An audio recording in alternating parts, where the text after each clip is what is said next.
So, okay, this is now being recorded. And so I want to again repeat our welcome to Dr. Therese Waterhouse, who is with us again to talk about eating disorders. And we really appreciate her putting the work into creating this series that we've been able to run. And if you've missed any previous opportunities to hear this, or as we talk and there are things that we've already covered, you can find the recordings for this at our website. And we will be adding today's recording to that group over the next week or so. So without further ado, over to you, Therese. Thank you, Hillary. Welcome, everybody. So today it's a continuation of some of the previous lectures that we've had. So the first lecture in June, we really discussed things like what are eating disorders, what are the DSM-5 diagnostic criteria for them. Then we moved into screening. The last lecture I did in August was a continuation. We looked at various measurement tools that are commonly used. It was by no means an exhaustive list of all the measurement tools, but we looked at that. And today we're going to be looking at treatment modalities. And again, we can't go through every single type of treatment that has been tried or suggested, but I'm going to present some of the common ones, as well as give you just what I've seen in terms of trends in treatment. And then I just want to get you excited for the upcoming lecture in October by Melissa Grossman. She's a licensed professional counselor who's been in the eating disorder field for over 30 years. In October, she will be covering special needs of the LGBTQ population. And then in November, she'll be discussing trauma-informed care, and then also how clinicians use themselves in parts of treatment. So she'll bring some different flavors in October and November. And then in December, I will be wrapping up with an entire talk on weight stigma and weight bias.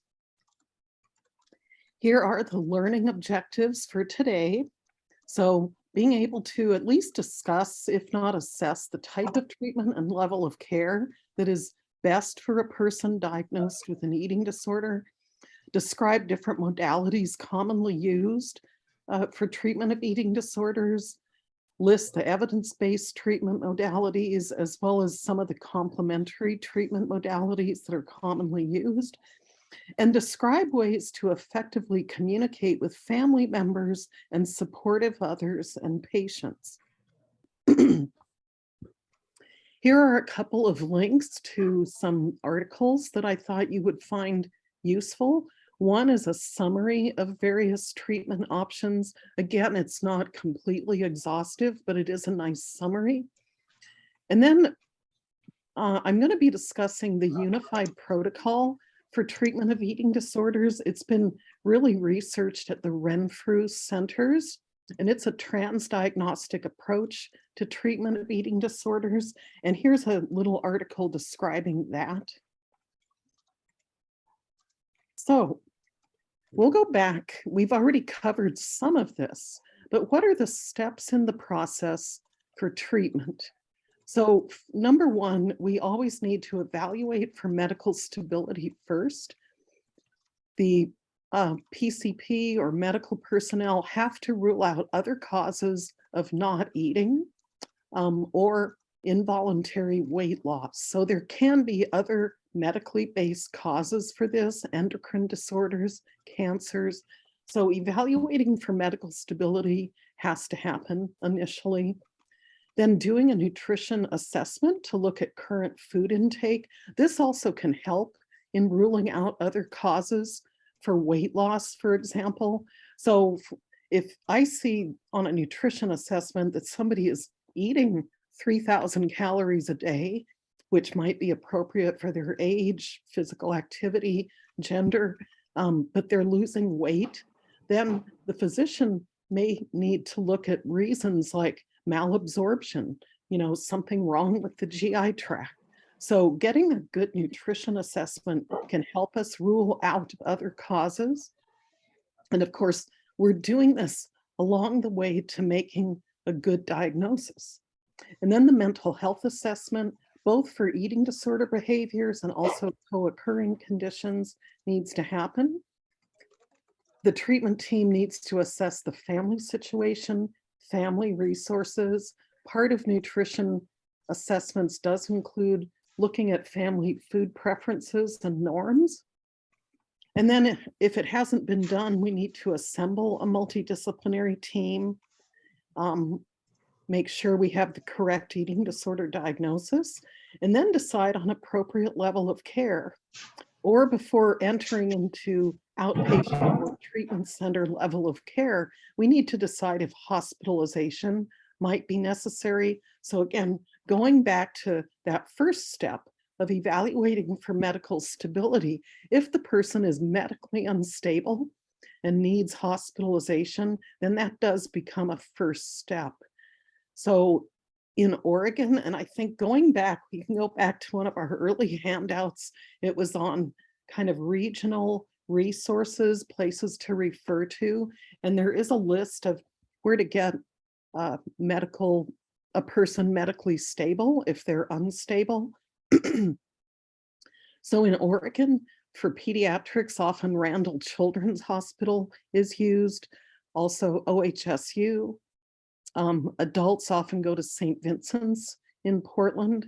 So because sometimes regional and local hospitals don't feel comfortable doing the medical stabilization piece if the person is diagnosed with an eating disorder. So sometimes we need to find that hospital that is comfortable. And then finally, so if medical stabilization has to happen, that occurs first. Then upon discharge, the person can enter into either outpatient or a higher level of care. And we have to initiate treatment that is effective as soon as possible, no matter where the person is starting. So what is effective treatment? Or what is best eating disorder treatment? Well, first, getting that diagnosis early. So early recognition via screening, or if as a clinician, you suspect an eating disorder, starting to delve into whether a person meets diagnostic criteria. So early diagnosis and then early effective treatment is always associated with better prognosis. So effective treatment involves medical and nutritional stabilization first, along with therapy. I'm not saying do these separately, but you have to have therapy along with medical and nutrition stabilization. The reason being, if a person is starved, if a person is nutritionally compromised, their mental status is frequently also compromised. So the therapist can't always get a good baseline for mental health until the person is more nutritionally stable. People who are starved are depressed. That's part of one of the symptoms of starvation.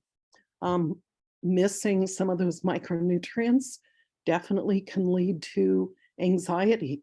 Low blood glucose can lead to anxiety. So again, that's why we do this in tandem. Medical stabilization, get some nutrition on board, then therapists have a better chance of truly assessing baseline mental health for this person. Effective treatment involves family now for adolescents and transition age youth. And there are treatment modalities currently being researched where we use supportive others even into adulthood. And then having a multidisciplinary team, I'm really big on this. Not one of us should try to do this alone. It really is good to have a full team that communicates, shares decision, and continues to promote recovery to the patient and their family. So the team has to communicate a consistent message, which means we have to communicate frequently. So, and I'll talk about this more later, But even when the person is medically stable, you don't want them to lose touch or frequent visits with their PCP. I found the voice of the PCP is often key to keeping the person engaged in recovery efforts. And then I'm also big on this, continued treatment, excuse me, and support into what I call the maintenance phase. So the maintenance phase really starts, excuse me, after a person is weight restored, if that has to happen, after they have ceased most eating disorder behaviors.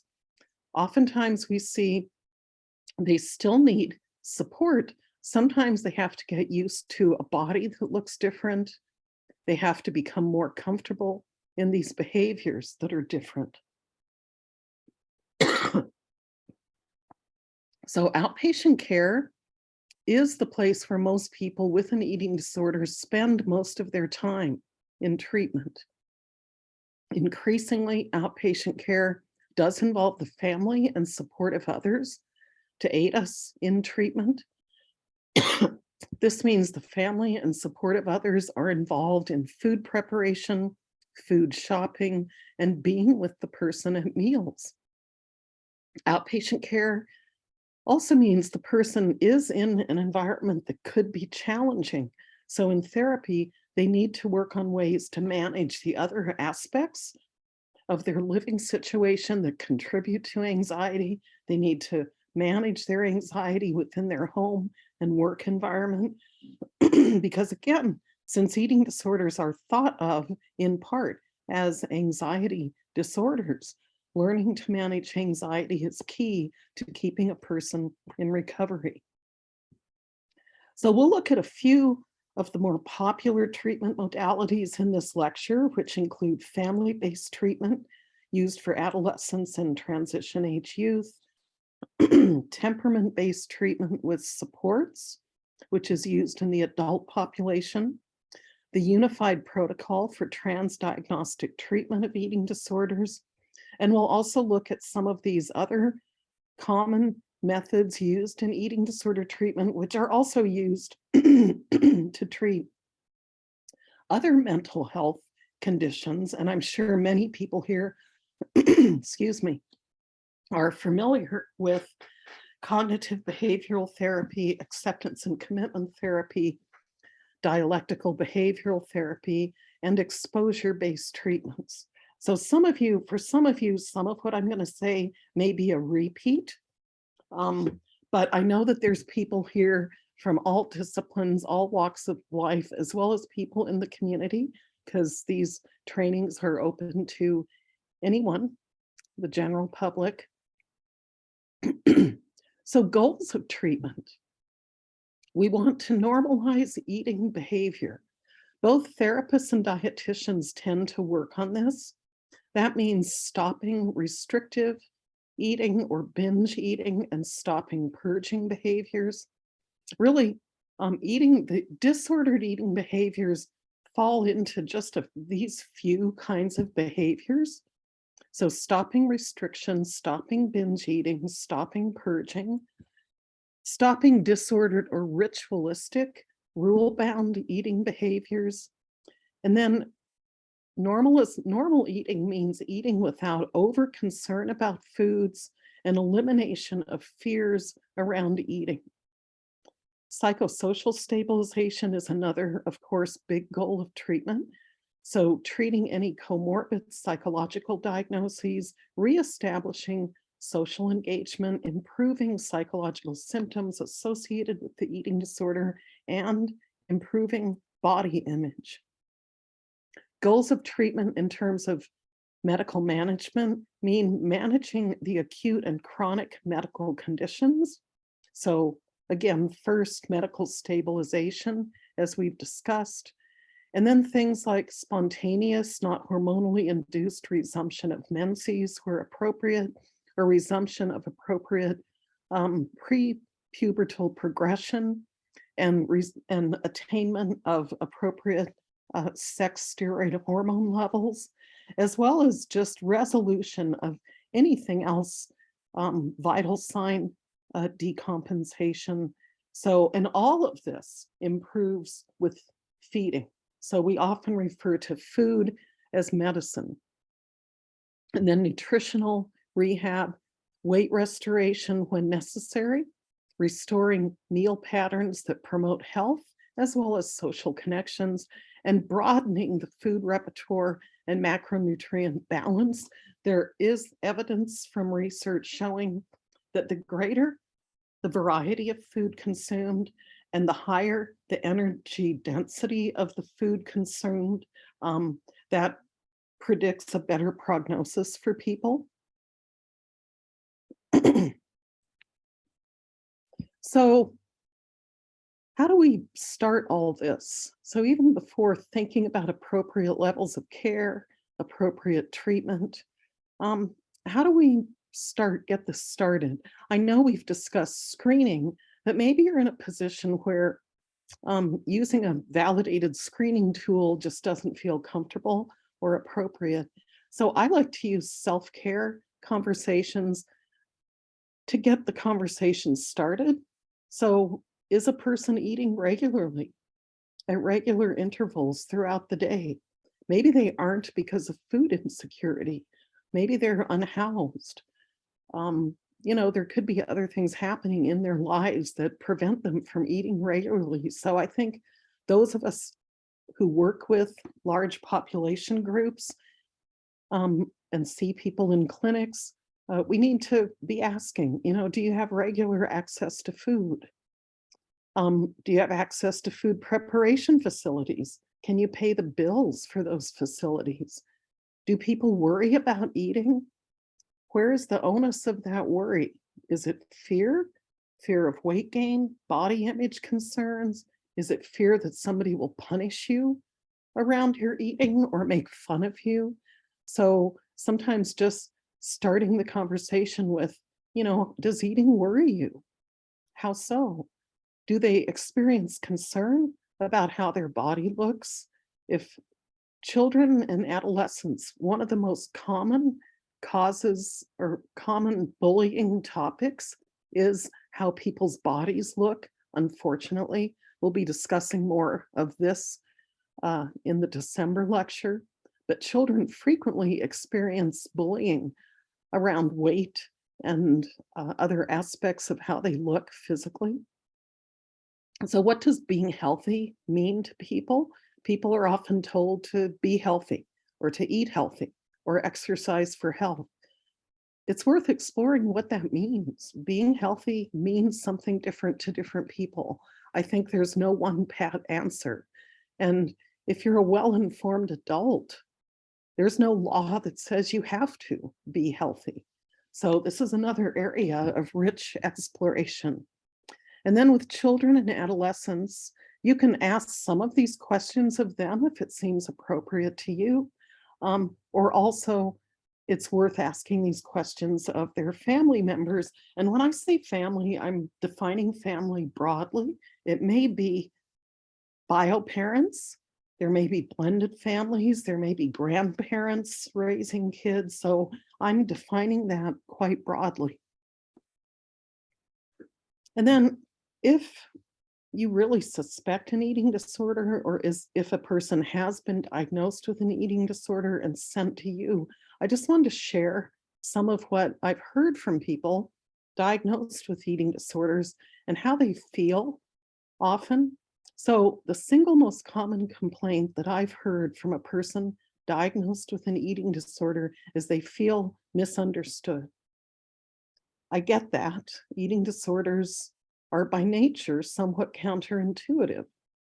A lot of people really enjoy eating. We live in a very food replete, foodie kind of culture. Food is used in celebrations frequently. So all of a sudden you have a person diagnosed with an eating disorder. Those around them often struggle with that. What does that mean? How can you not want to eat? How can you eat in such an odd way? Why do you want to exercise off everything that you've just eaten? So this means we have to do a lot of education of the people around the person with an eating disorder. And we also have to educate ourselves so that we feel comfortable in the room with that person. So you have to assess yourself. Does any aspect of what I've heard about eating disorders make me uncomfortable? What is that? How can I get supervision to help me with that as a clinician? Often people with eating disorders feel a lack of empathy and a lack of knowledge. They feel that oftentimes clinicians aren't current on research and aren't aware of current treatment options. People still feel as though clinicians think they're choosing to have eating disorder behaviors. And again, I stand firmly with other people in this field that eating disorders aren't a choice any more than type 1 diabetes is a choice. People feel blamed for their resistance and their lack of ability at times to change their behavior, which makes it less likely that they can change their behavior. People don't like having an eating disorder. Anybody with an eating disorder will tell you, this is not fun. I don't like this. It's kind of like having an addiction. They may really want to change the behavior, but for whatever reason, those eating disorder behaviors help them feel safe. So as providers, we have to instill confidence in a person that we do understand eating disorders and that we know what we're doing. So continued training in this area is very useful. I continue to receive training in this area. We need to continuously assess ourselves and ask ourselves, do we feel anger at our clients, frustration, or do we feel like this person is responsible for not making changes? And again, this is where supervision can be so helpful for us as clinicians. Okay, so let's go back to treatment. So with adolescents, family-based treatment, or FBT, is now considered the first choice. It is an outpatient modality, although it's increasingly being incorporated into treatment centers. So treatment centers are also working with parents so that upon discharge, parents can take over a lot of the intervention. Family-based treatment followed by adolescent-focused therapy, but family-based treatment in research has shown superior results over adolescent-focused therapy. Other treatment options that have evidence to support their use include cognitive behavioral therapy, dialectical behavioral therapy, acceptance and commitment therapy, the Maudsley model of anorexia nervosa treatment for adults, or MANTRA, temperament-based treatment with supports, exposure-based treatments, specialist supportive clinical management. And I'll quickly describe some of these. And then the unified treatment protocol for eating disorders. I'm going to show you a little chart about this. I think it's a pretty neat protocol. Again, the Renfrew Center, which is national network of treatment centers. They have used this and they're researching it. So the unified treatment protocol really brings in a lot of these other therapies above and is more specific to the individual. So instead of just using like a manual, like CBT for eating disorder treatment is manualized, FBT is manualized. Some people like to use manuals, others don't, and I'll discuss some of that and what the research is telling us. So the main goals of treatment, again, are cessation of eating disorder behaviors, which are restriction of intake, binge eating, and purging. So, and then you might be wondering, if we have a multidisciplinary treatment team, how do these treatment modalities, which I've just named, which are typically thought of as being in the mental health realm, how do we integrate those into nutrition and medical work? How do we all work together? So in treatment centers, All staff are typically trained in various therapeutic techniques so that you have seamless language within the treatment center. In outpatient settings, registered dietitians, nutritionists, and medical professionals use the various therapeutic techniques as part of the multidisciplinary team. For example, registered dietitians, nutritionists are trained in CBT, acceptance and commitment therapy, dialectical behavioral therapy, and family-based treatment. I've had training in all of these techniques because I need to bring into my sessions similar language that the therapist is using. So an example is, let's say, as a nutritionist, I'm going over a meal plan, and this is a very common thing that happens. I'm going over a meal plan, or maybe I'm working to set up a food challenge to broaden food variety, and I notice increased anxiety in the client. I've spoken to their therapist. The therapist is doing DBT, skills training, maybe teaching them distress tolerance. Maybe they refer back to values that have come out of acceptance and commitment therapy. So I can bring these things up using a similar language and give the client space to calm down. Then we can proceed with going over the meal plan, which usually does produce anxiety for people. And then here too, medically, it is helpful if medical providers have some of the language of these different treatment modalities. Often they don't, but I still really like to have the PCP or medical professionals stay with treatment, especially outpatient. In treatment centers, there is always medical staff there.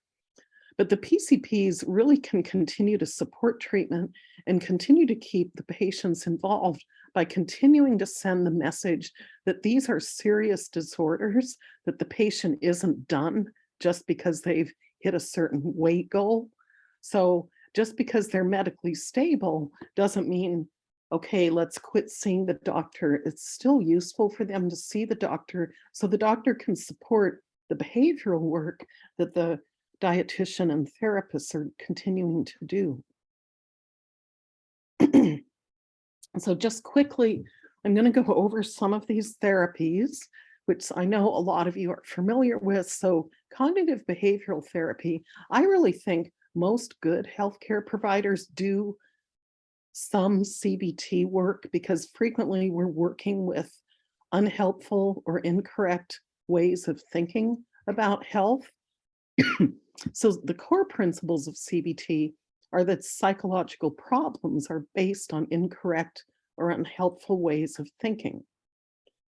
Psychological problems often involve learned patterns of unhelpful behavior, and people can learn different ways to cope with their psychological problems and manage them so symptoms will be reduced.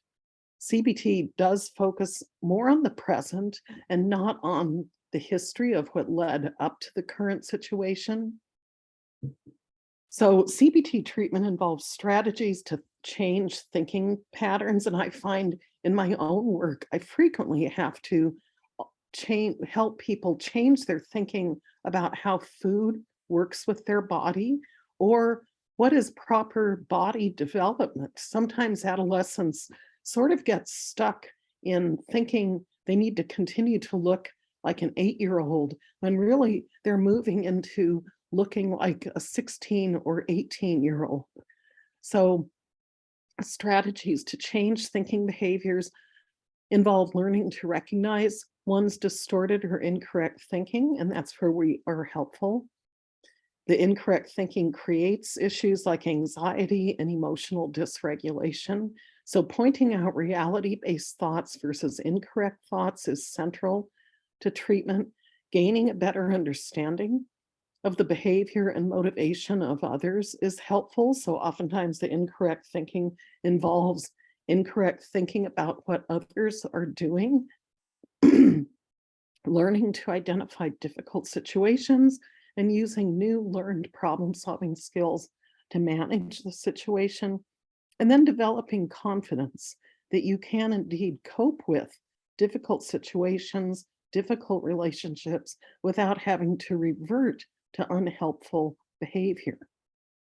So DBT skills center around 4 areas to work on that enhance a person's effectiveness. Again, this is a behavioral type of therapy. The skills include mindfulness, distress tolerance, interpersonal effectiveness, and emotion regulation. And I have found that all of these skills, if a person, there are treatment centers that really heavily use DBT. When we discuss the unified protocol, you'll see how DBT, CBT, ACT, they can all be interwoven as part of treatment. So these skills are all extremely helpful to somebody with an eating disorder. Frequently, the fears around eating, the fears around expansion of the food repertoire really emotionally dysregulate the person. So you often see emotion dysregulation. So helping a person become more aware of and learning to tolerate distress in order to regulate their emotions is super helpful. And then acceptance and commitment therapy. I've had quite a bit of training in this technique, and I think it's really useful. So Dr. Harris, who developed it, he also wrote a book called The Happiness Trap. So he's really kind of going against the thoughts that you need to be positive and happy all the time, or that you can get rid of negative thoughts. He said his stance is no, negative thoughts will continue to happen. So he says ACT is a mindfulness-based behavioral therapy that challenges the ground rules of most Western psychology. The goal is to help patients have a rich and meaningful life and develop mindfulness skills alongside the existence of pain and suffering. So his stance is that pain and suffering continue to happen. It doesn't mean your life turns into a train wreck. Trauma happens, negative thoughts happen, but we can learn to recognize those and deal with them in a different way. So the 6 core processes of ACT guide people through therapy and provide a framework for developing psychological flexibility. And I think that's the key here, is all of these help develop psychological flexibility. So the 6 core processes of ACT include acceptance, and this means providing room for negative life experiences as well as negative thoughts, but realizing these don't have to dominate or control your life. Cognitive diffusion, which means recognizing thoughts, especially negative thoughts, as just thoughts. A lot of times people think a thought is a rule or something they have to obey, or that it's reality. But in cognitive diffusion, you learn to step back. It's also combined with being present and self as context. So being present is being mindful. What are you experiencing currently? And so combining this with cognitive diffusion, it really helps the people separate thoughts, putting thoughts where they need to be and seeing them as just thoughts, and then developing the strength to resist where some of those thoughts might want to lead you. So being present is, again, another mindfulness technique. It's noticing what's happening right now, which can often be separated from your thoughts. Thoughts are often ruminating about the future versus being present currently. And then self as context. This is interesting because it's not just noticing thoughts as separate from reality, but noticing yourself, noticing the thoughts. So it's another step back. So teaching people to not be fused to thoughts and making those thoughts guide their actions is a big part of this. And then I really like this about ACT and frequently bring it into discussions with clients is what does their valued life look like? How do they want life to be? How do they want to be in life? So what are their values? And then taking committed action towards those values. So that's ACT in a super small nutshell, but a lot of places, a lot of treatment centers are using ACT, and a lot of outpatient clinicians use it as well. So MANTRA, or the Maudsley model for treatment of adults with anorexia nervosa, this is more manualized. It was designed to be 20 to 40 sessions. It addresses all the factors that maintain eating disorders, which include cognitive, emotional, relational, as well as biological factors that keep people stuck in the eating disorder. It really, at the core of MANTRA, is developing new ways to cope. So rather than using eating disorder behaviors to cope, you find different methods to cope in therapy. So the individual's needs, preferences, and manners in which the eating disorder plays out are taken into consideration. So it is a little more individualized in that regard.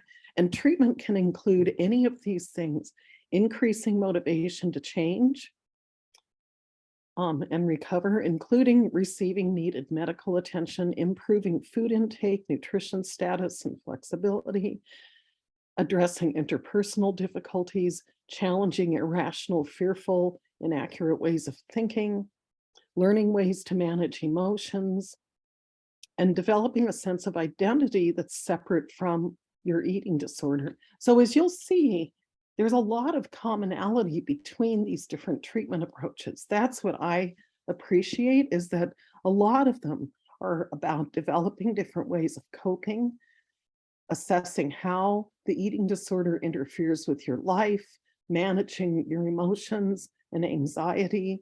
And then, of course, having trauma-informed care is important too, because a lot of times, of course, people are experiencing anxiety because of trauma. So, and Melissa Grossman will be addressing trauma-informed care more so in November. Then I really like some of these latter approaches because they sort of make an amalgam of various treatment approaches. So they can be more individualized. So specialized supportive clinical management was almost discovered accidentally. It's a non-manualized treatment, and it was originally designed to be the placebo in clinical trials comparing cognitive behavioral therapy and interpersonal therapy for anorexia nervosa treatment. So it was designed not to be effective, but it was surprisingly, it turned out to be effective, even more so than standard CBT or interpersonal therapy. So what is it? Well, it's a fluid, individualized approach as opposed to a manualized approach where the patient identifies goals and areas to work on, with the aims focused on reduction of eating disorder symptoms, focus on health improvement, focus on enhanced quality of life. So specialist clinicians, usually therapists, aid the patient by providing reality-based feedback, accountability, and review of progress towards goals. So it's a more flexible approach where the clinician is in more of a supportive role. I would say this is more appropriate for adults than adolescents, because oftentimes adolescents can't be grounded enough to engage in like reality-based feedback. But I like this approach because it is individualized, and research has shown us that in reality, most outpatient clinicians don't stick to manuals. And then exposure-based treatments. Here's the front cover of a book by Glenn Waller, Carolyn Becker. And here's a link if you want to know more, but this whole book is about exposure therapy. And exposures really are used commonly in eating disorder treatment. In fact, I've often said in FBT work, every meal is in fact an exposure. We're exposing the person to what they're very scared of, which is a full plate of food, and then coaching supportive others, the family, in the case of FBT, to coach them and mentor them through that meal. And after many, many meals, their brain slowly starts to calm down in terms of its fear of that full meal. So both the dietitians and mental health professionals, use exposures to help reduce the fear and anxiety around food and food situations. And if you're interested in more training, I think this is an excellent book to start. And then temperament-based treatment with supports. This is a treatment modality that trains supportive others to understand the unique temperament of people with an eating disorder, because there has been quite a bit of research on what differentiates the brain function of people with eating disorders, the neurobiological setup of people with eating disorders from other people. And differences have been found, mostly research using fMRI techniques. So we can take some of what is known about unique temperaments and give this to the supportive others in people's lives. So this is used with adults. The adult gets to pick who those supportive people are. So may or may not be actual family members, so they can pick who they want to support them. So, and temperament in this case is thought of as the combination of neurobiological functioning, biological predisposition, and genetics, giving rise to that set of unique personality traits. And understanding how those traits support symptoms and maintain symptoms and behaviors is a key to treatment. For example,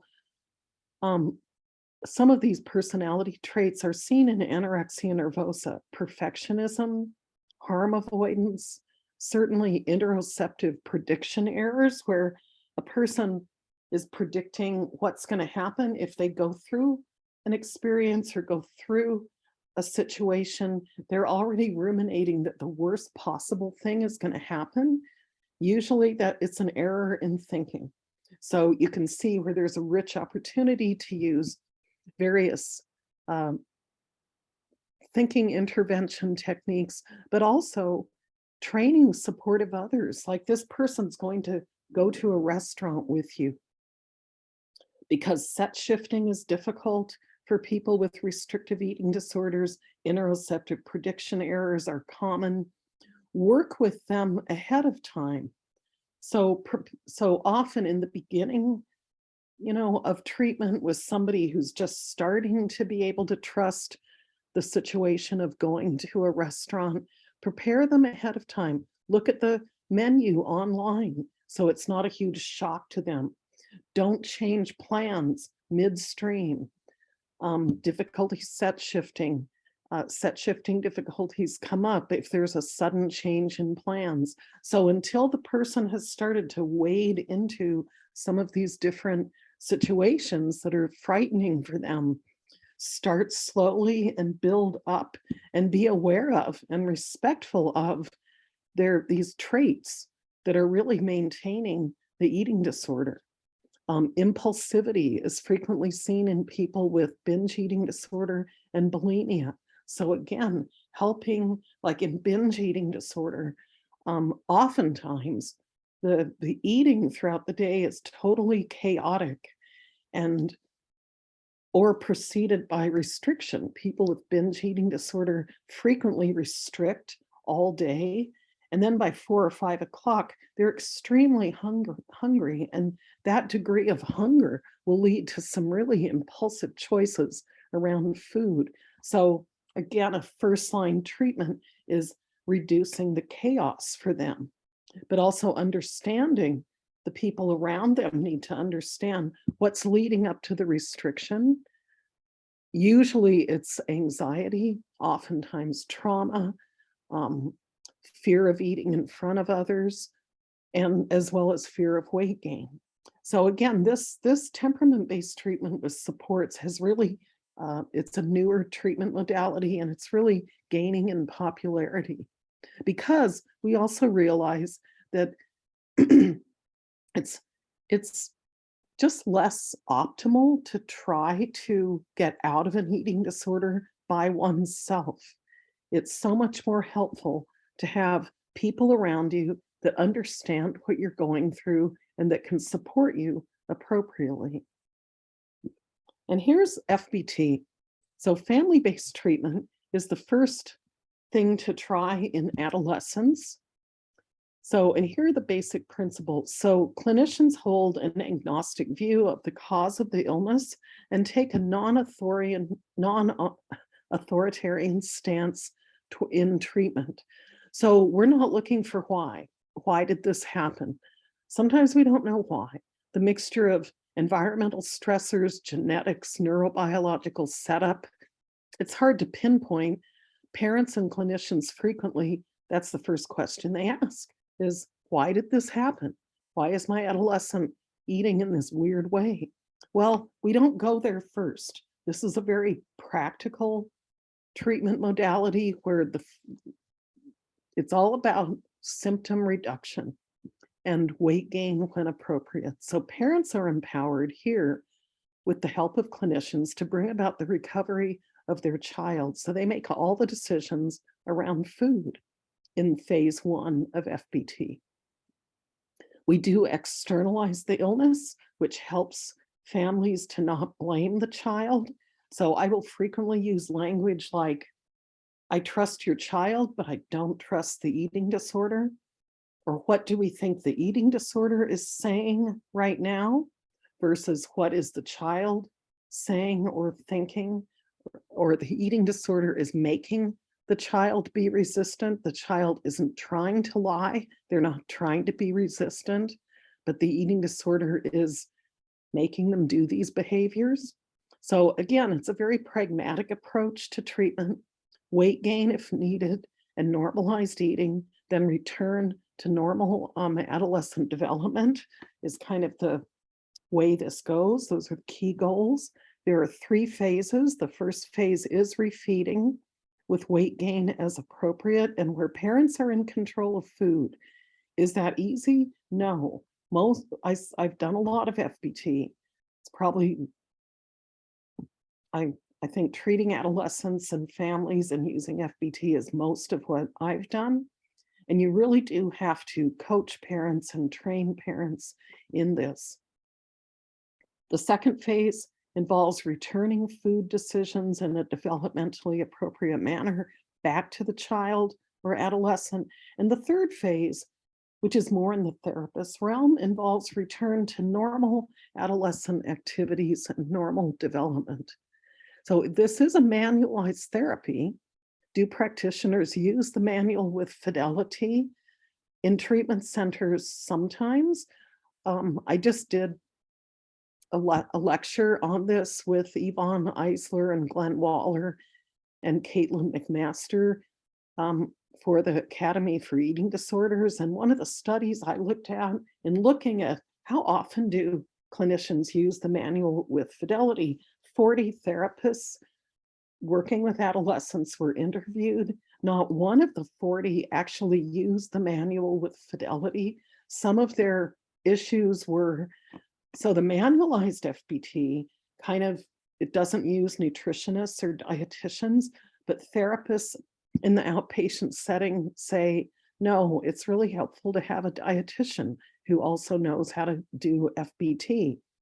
Oftentimes we're really involved in helping families with those meals.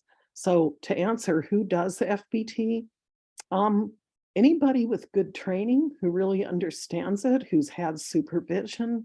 So Yvonne Eisler, who was part of our talk, was at the Maudsley Hospital. He was one of the early people developing FBT. And he said, sure, dietitians can do it. Just make sure you're well trained and have good supervision.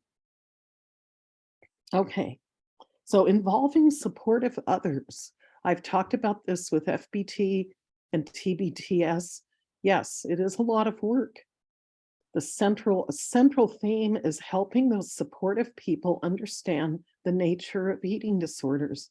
So no, this person is not choosing to have an eating disorder. They don't like the fact that maybe they're hiding food, giving it to the dog, not telling you the truth. They don't like that. It's not helpful if supportive others take personally all the stuff an eating disorder can dish out, because they can dish out a lot, and that exhausts families and supportive others. So those supportive others have to emotionally regulate themselves. We see probably the greatest degree of failure with FBT if there's a high degree of expressed emotion during a meal. That's where we really have to help parents calm down, recognize their emotions, and regulate themselves. We often need to provide parents and supportive others with language to use to help them rephrase and reframe language that comes out when they're feeling very emotional. There is a treatment modality called EFFT, Emotion Focused Family Treatment, which can be used with FBT, which really helps the family identify their emotion and sometimes the reasons for that. You know, what are they really feeling here? What's keeping them stuck, if you will? So I often, when I'm meeting with just parents, which I frequently do, and I'm hearing the parents say, you know what, they should have eaten all of their breakfast this morning and they just couldn't.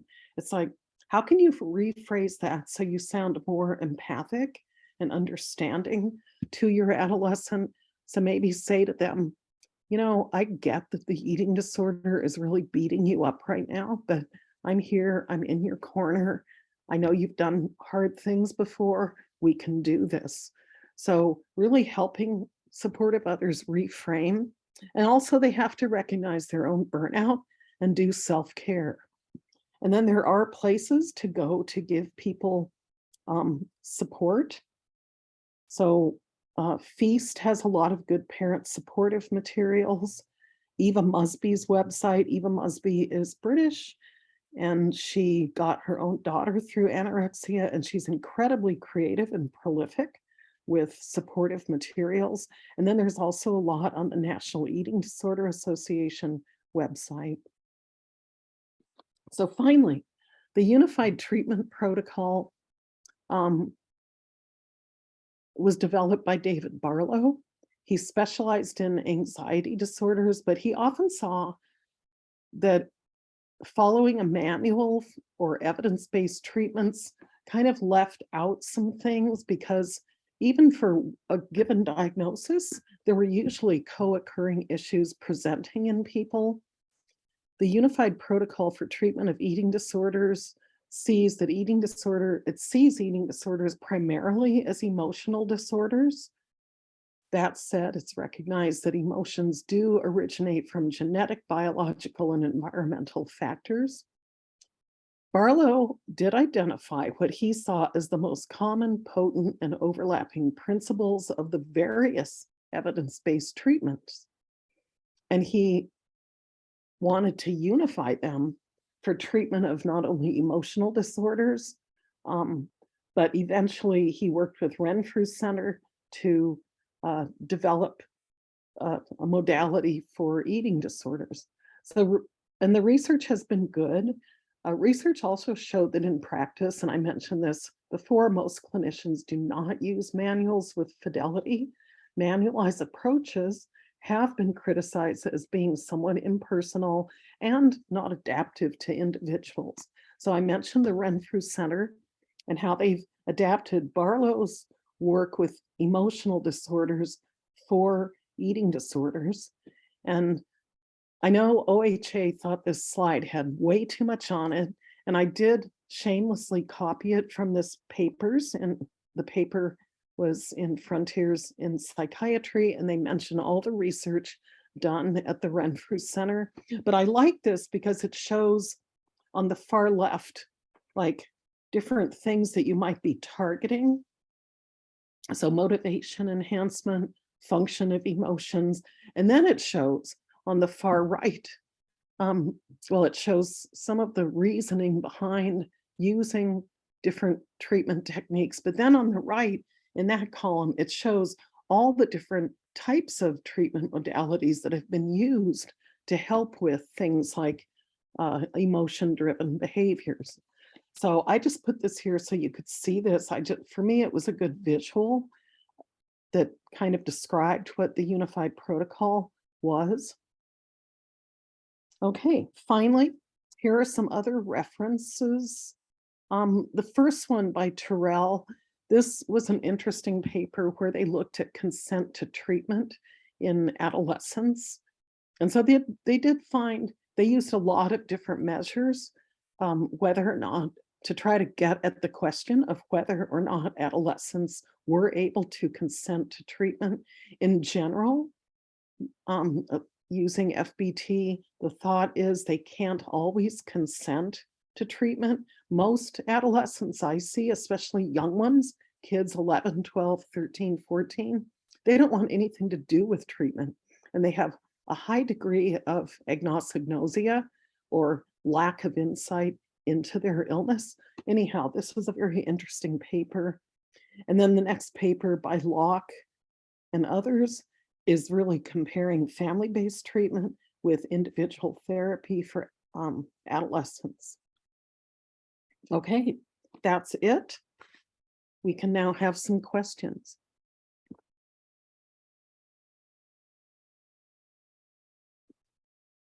Thank you, Therese, and I want to recognize it's just after 1 o'clock for those of you who need to head to something else. We'll have about another 15 minutes here with questions. We don't have too many questions so far in the chat, so if any of you have got anything else, please drop it into the Q&A and we'll be happy to work through them. We'll be here for another 15 minutes at least. So and so there are some specific questions that are relatively related to individuals. So I'm going to just run through these. So there was an ask of, do you have some advice if someone is dealing with ARFID, who seems to be consuming mostly liquid nutrition supplements like Boost and Dairy Queen milkshakes?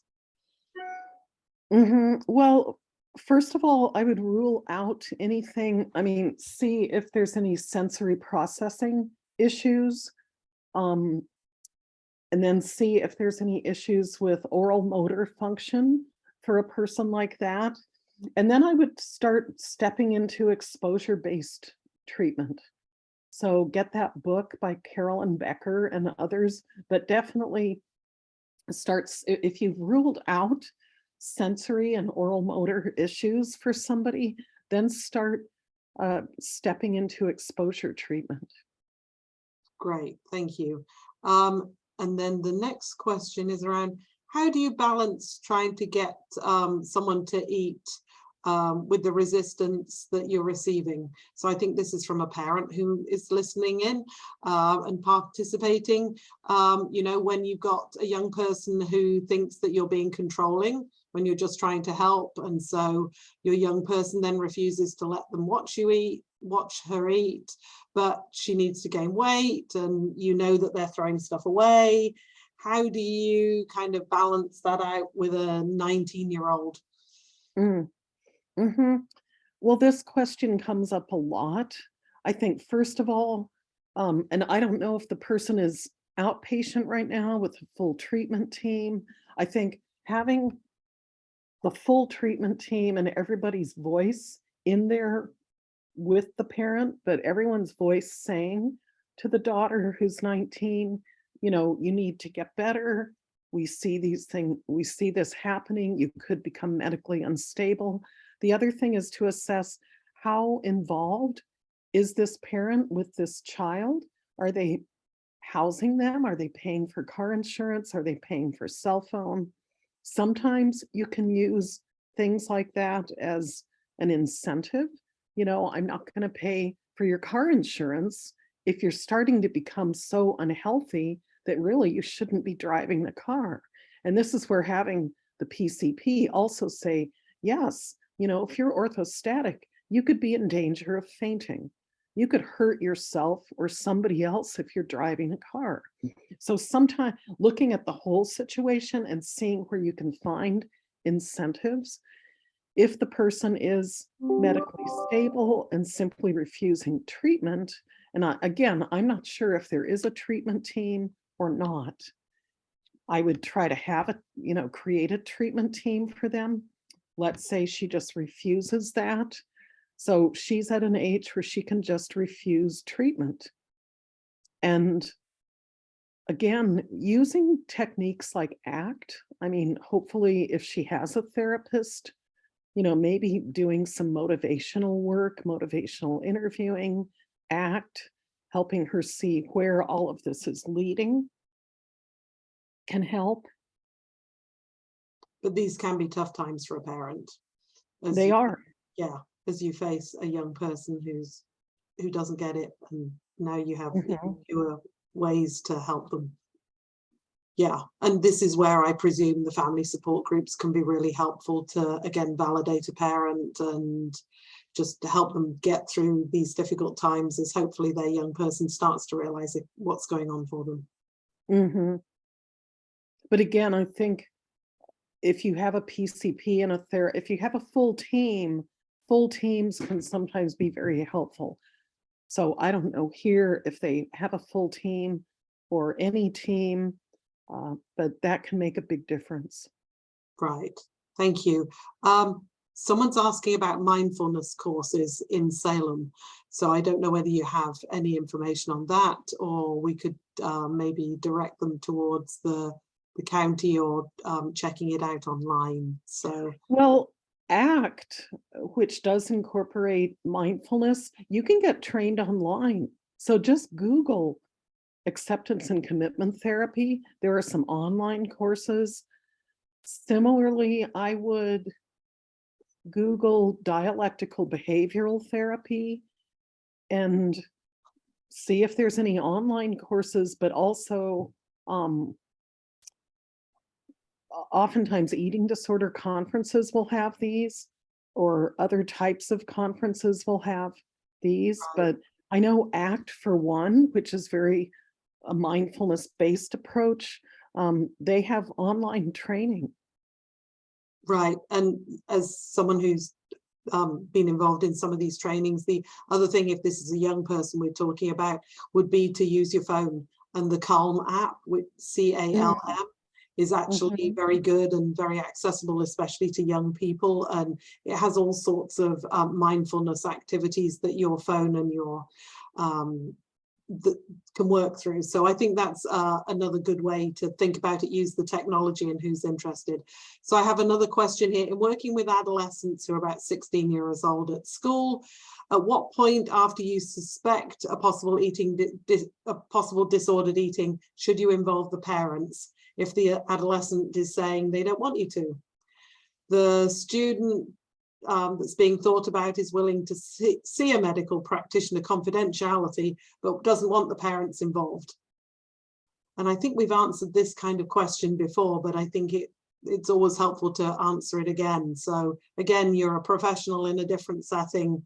At what point could you involve parents? Well, I would definitely, I mean, eating disorders can be life-threatening. So I think you have to thread that needle somewhat. Maybe they've done a screen or used some sort of measurement tool. And it is good if this 16-year-old will see the PCP. And then you can see, okay, will this person engage in any type of interventions without their parent? So using adolescent focused therapy, but then maybe have them, if you can get them to sign a release so that you can contact the parent if they become quite ill, because what parent would not want that type of notification, right, if their kid's getting very sick? But also, I think in therapy, what's happening there with the adolescent parent relationship? What is going on there? What's keeping this child from wanting the parents involved? Because sometimes it is a disaster at home. And so sometimes contacting the parent will make things worse. So I think if the counselor has a good rapport, starting to explore that, sometimes the kid is just scared. They feel ashamed or something. And sometimes those feelings can be worked with. It's like, well, no, we can talk to your parents and help them understand what's going on. First, let you see that I understand what's going on. Then we can help your parents understand what's going on. Thank you. I think that's really helpful. The next question is someone who's working with an adult struggling with the use of laxatives as they're purging. Where would you start with that kind of thing with somebody, the use of laxatives? Laxative abuse can be really severe to where getting off of laxatives can produce quite a few physical symptoms and being dangerous. So I would want a medical assessment. You need to look at frequency of laxative use, see if this person will become edematous or have some medical symptoms. But certainly, again, having a full team, having a knowledgeable medical doctor who can discuss the risks of using laxatives. So if the person is using stimulant laxatives, they're in danger of really compromising their intestinal function, because stimulant laxatives over time will kill nerve cells to where you can end up with a cathartic colon. And I mean, this is a real mess. So laxative abuse can be extremely dangerous. So having somebody who's aware of the medical consequences of laxative abuse, I think, is a good place to start. And then bringing in something like ACT. Do you want these consequences of laxative abuse? And what do they really think abuse of laxatives is doing? Is it keeping weight controlled or what? So, Right. because sometimes that's also a fallacy. Okay, thank you. I've got one which is the client is sharing that her PCP actually triggers her because she wants to look the way the PCP looks, which is really thin. And the person's not sure if they're willing to address that with the PCP or open to establishing care with a different person. What would you recommend? Well, I would try to hopefully you have a release of information so you can talk with the PCP. I would tend to talk directly to the PCP and say, this client is feeling this way. So let's talk about this. Let's find a way to mitigate this trigger and not bring in any discussion of thin privilege. Right. So I think as a fellow clinician, I would want to talk to the physician, because thin privilege and feeling bias from one's PCP is a key reason some people avoid healthcare. Yeah, thank you very much. And I'm sure And that's somebody's asking about looking for information on eating disorders in Spanish. Yes. There's a book by Lauren Mulheim. She's a psychologist, Lauren Mulheim, that has been translated all into Spanish. It's FBT oriented. So if you're working with adolescents and children, it's an excellent book. It's called, I'm trying to see if I have it. It's called When Your Teenager Has an Eating Disorder. Mulheim is M-U-L-H-E-I-M,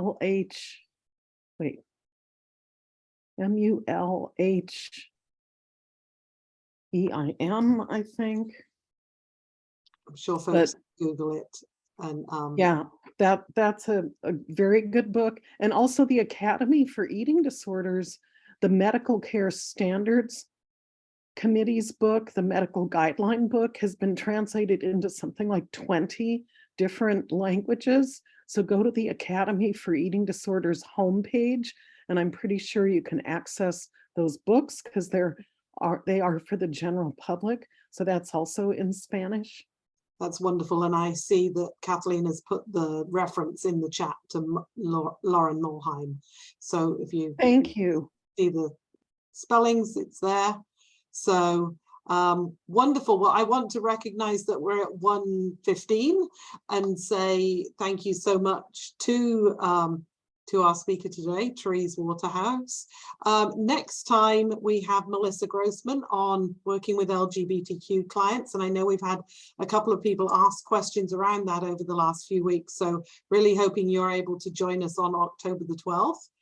And with that, I am going to say thank you so much. And we will look forward to seeing you next time. And this recording will appear magically online sometime in the next few weeks. Thank you all, everybody.